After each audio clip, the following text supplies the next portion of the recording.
Good morning and welcome to Quest Television and Quest 93.1 FM. It is the 8th day in the month of August in the year 2023. A lovely Tuesday morning here at Quest, and I hope you're having a lovely Tuesday as well. Well, it's another morning for us to look at the headlines making rounds on the dailies. My name is Orikemi Mariam, and welcome to the paper review on Quest today. Making a return back to the studio this morning are 4 newspapers. We have The Punch, we have The Nation, we have The Daily Trust, as well as the Daily Sun newspaper. And you know, I do not do this alone. With me this morning in the studio is Comrade Ife Odomo, our great and admirable Quest analyst.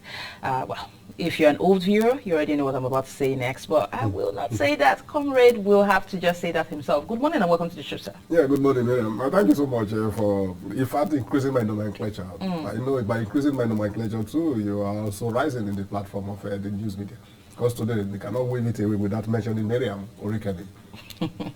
Well, thank you very much, Comrade. But I know what's on the minds of Nigerians this morning is the headlines making the rounds on the days. With that being said, the first paper for review this morning is The Punch. And on the Punch newspaper this morning, the major headline reads, Federal government withdraws contempt suit against Labour and NLC may suspend the strike. The writer there says Solicitor General writes NLC and Falana and says federal government suspends suit over Tinubu's intervention. Also, NLC and TUC await federal government on palliative agreement and call special meeting over planned strike. Well, do well to read all of the stories on page 2 of the Punch newspaper. Moving above the Punch masthead, we have Senate refuses to confirm El-Rufai, Danladi, and female nominee. I believe they're talking about Okotete. But do well to read all of that on page 8. Moving away from that, Niger mega rail project threatened, over 1,000 trucks trapped. That is making the rounds on the dailies as well. But do want to read that story on page 2 of the Punch. Obaseki dismisses impeachment plot, says Shoaibu planning APC defection. Quite an interesting one there. Do want to read all of that on page 11. And moving on, we have Jakonde conceived Banana Island and allocated no plot to self, says his son. You can read all of that on page 7. Mob attacks cop as Bosch crushes motorist on BRT lane. A sad one there, indeed. But you can read all of that story on page 4. FBN shareholders protest AGM suspension and demand regulators' intervention is making it to page 22. But the picture of the day is quite an interesting one. The headline there says former Character Commission officer admits taking bribe and indicts chairman.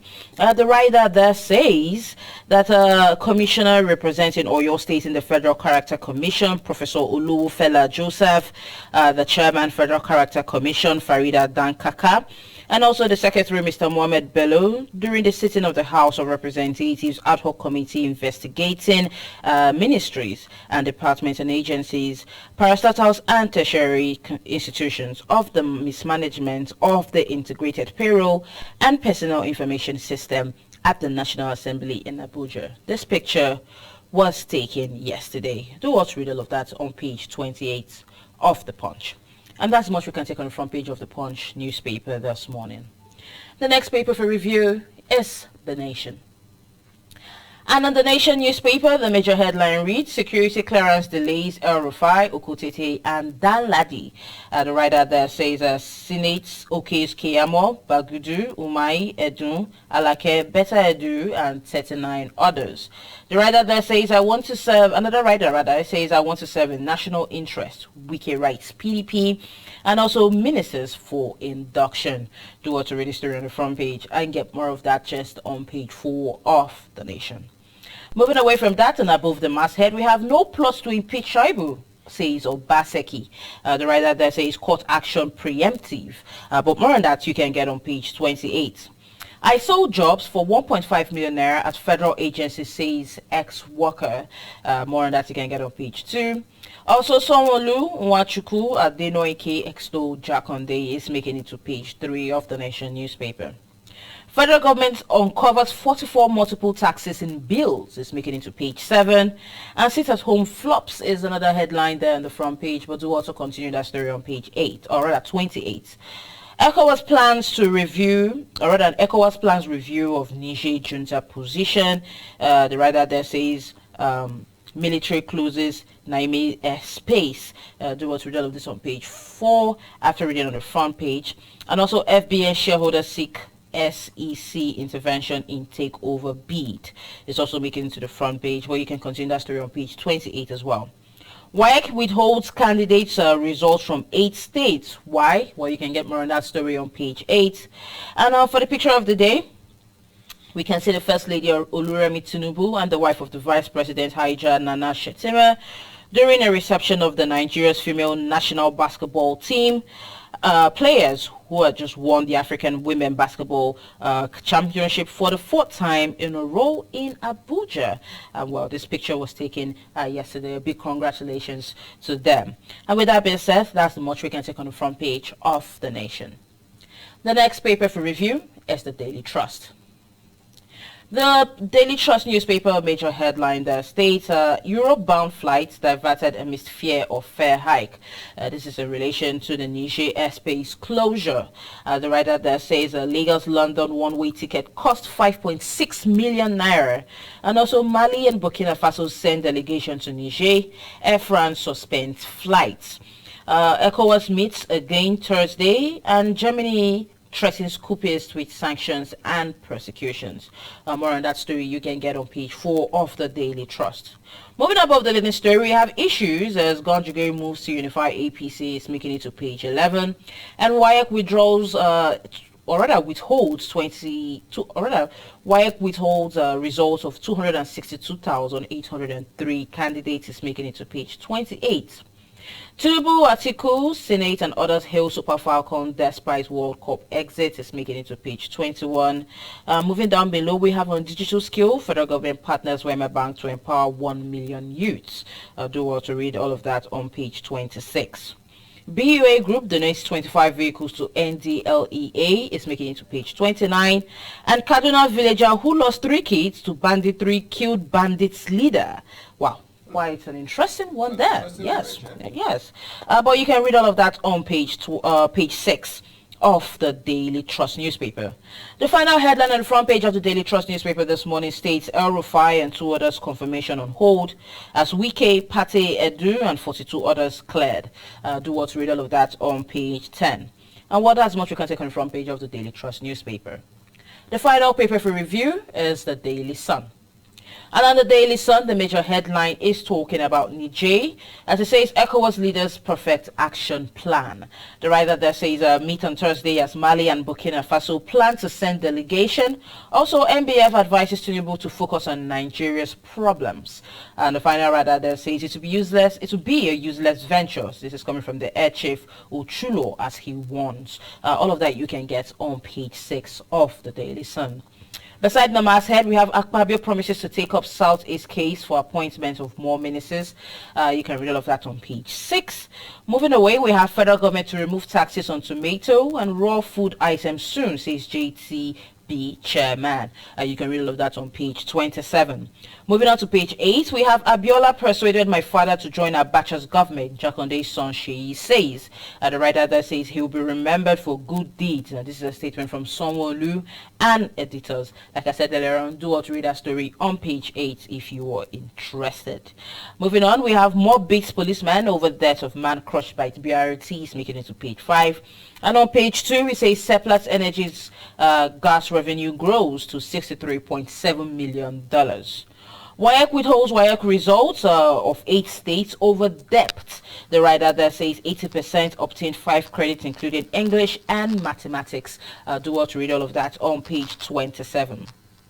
Senate suspends confirmation of El Rufai, Daladi, Okotete over security reports. The writer there says chaos and drama in chamber over Keyamo. Quite an interesting one there indeed, especially if you've been seeing the videos on the social media space. But do want to read all of that on page 6 of the Daily Sun newspaper. The final headline on the front page of the Daily Sun says Tinubu and Atiku hail Falcons' performance against England. You can read all of that on page 30. And one for the picture of the day, we can see the Lagos State Deputy Governor Obafemi Hamzat Yes, and also the widow of late Lateef Jakonde, Alhaja Sikirat Jakonde, and also the former governor of Ogun State, Chief Olusegun Oshoba, major stakeholders at the first Lateef Jakonde Annual Memorial Lecture organized by the Nigerian Guild of Editors in Lagos. This picture was taken yesterday. Well, at this point, we've taken all the headlines on the front pages of all the dailies I mentioned earlier, which is the Punch, the Nation newspaper, the Daily Trust, as well as the Daily Sun. Quickly, I'll open up the phone line so you could call into the show and have your say. And the numbers to call remain the same.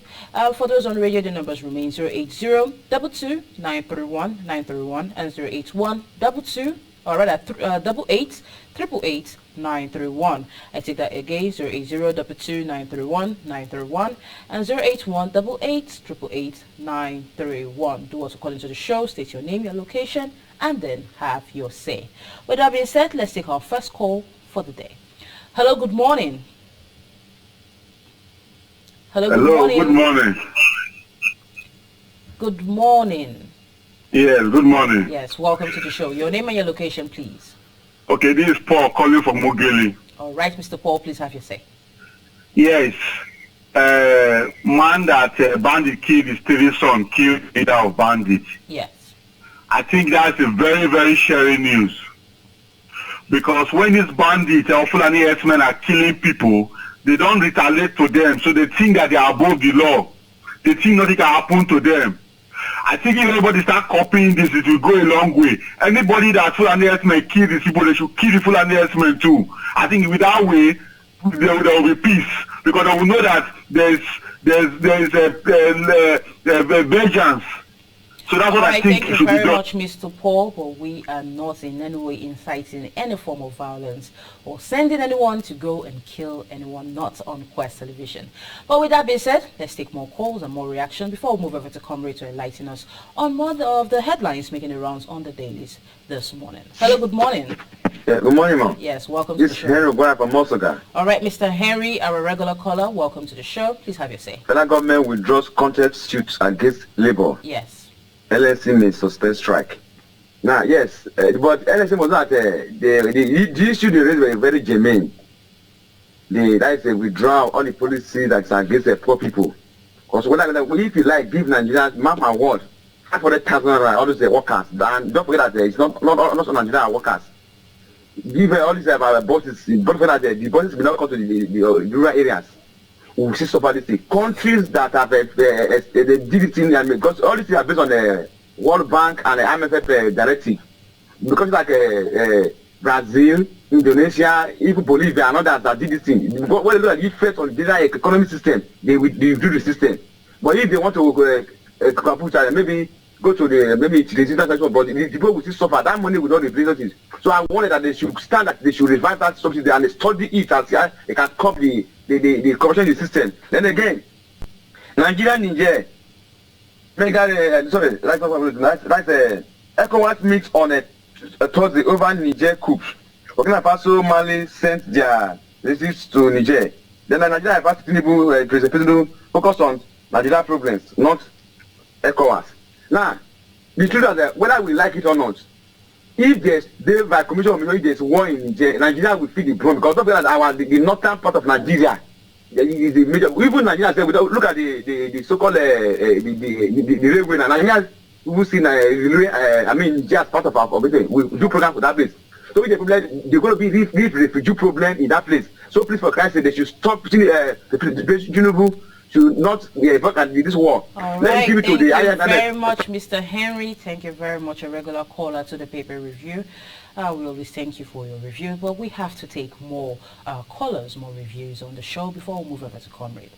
With that being said, let's take more calls. Hello, good morning. Yeah, good morning. Yes, welcome. Hello. This is Captain Alert. All right, Captain I'm calling Alex. from Building. All right, welcome to the show. I still want people in the Senate House. But now they have the truth is only prevail. I've said it before. First of all, is not the office in Nigeria in our country.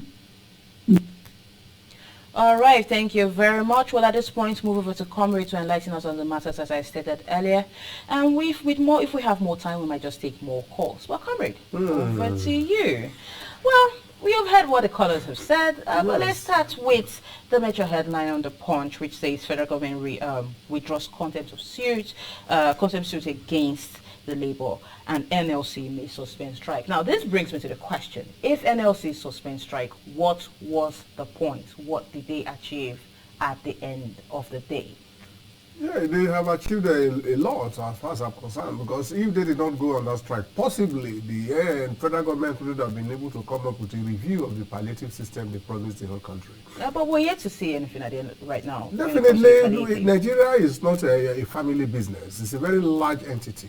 And you don't expect any of the reforms to have come up or to come into fruition in just less than a week. If you have a master plan, and the master plan is able to be interpreted by the gladiators that are involved, and you see that there is a light at the end of the tunnel, you are free to give them that leeway to achieve it. But if you say you want the result immediately, it can never be possible. Even if they had met them with their demand of increase in salary structure, it can never be immediate. It's going to take some days, if not some few months, for them to come up with a table that will accommodate all the workers. So before the Labour was okay, we are shielding sword pending when the outcome will materialize. They knew quite well that they have a very firm promise, and they did not totally withdraw. They told them that, well, we are going to observe this thing for this period, and if it doesn't come into fruition, we'll come back to the roundtable conference or possibly go on our strike. Okay, well, still on the front page of the Punch, the picture of the day there, it's quite an interesting one. As it says, former character commission officer admits to taking bribe and even indicts the chairman. Says, I sold jobs for 1.5 million naira at federal agency. This is quite an interesting one because, well, it's not every day we actually see people coming out to say, yes, I did, I admit to I had taken bribe. And also, you indict the ogas at the top, basically. What's your take to this? When a statement is made by a very, very senior officer of an organization, it's taken to be, to a very large extent, to be true. If this man has said this, is he being prosecuted now? It's supposed to be arrested and being prosecuted for subverting the national interest of the country. It's not just enough to say it and go back home and sleep. No, you have made this type of allegation, a very weighty one, and not just ordinary weighty one, from a very senior officer. Come and tell the officers of the law why did that happen, and prove your case. If you're able to prove your case beyond a reasonable doubt, then let the law take its course. But if you just look at it and, well, it's a statement by the drunkard. But don't forget also, no drunkard insults you without having his nation in mind before coming to insult you. Nobody is never done.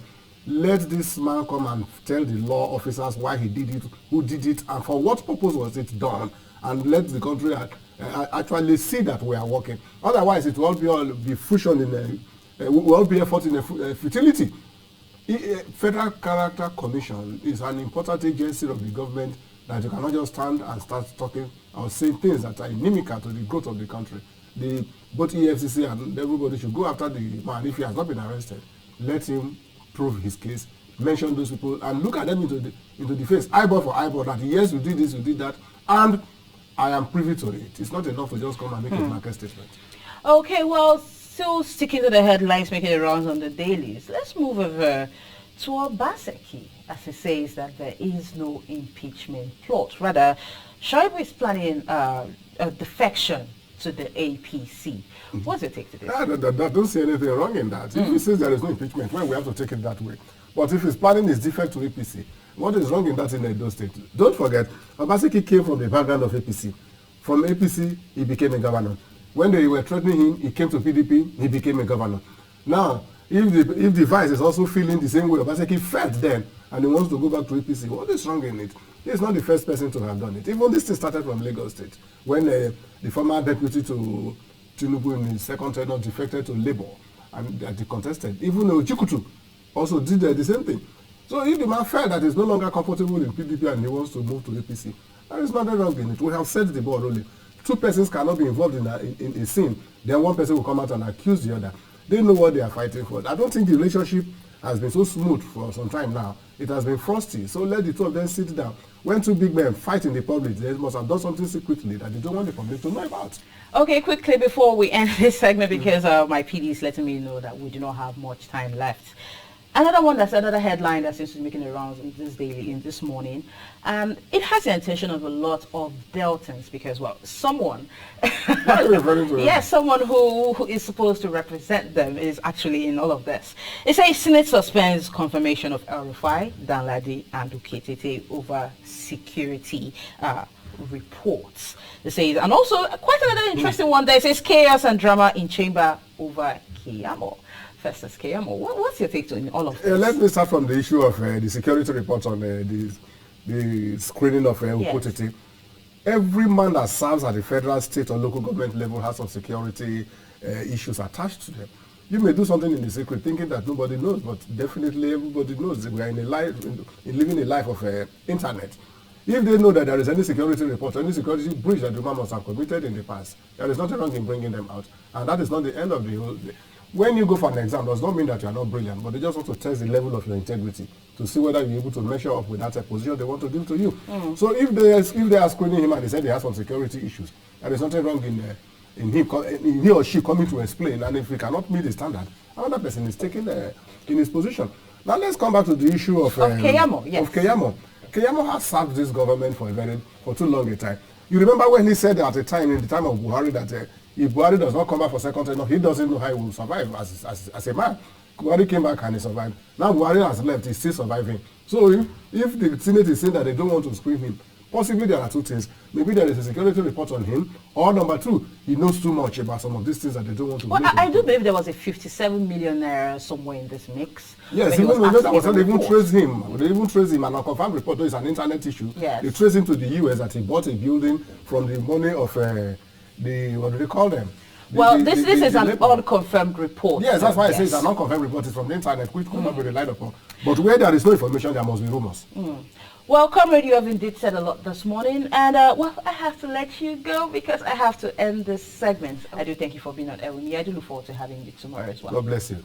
Okay, thank you all dear viewers and listeners for sticking with the paper review. Have yourself a lovely and pleasant Tuesday, and bye for now.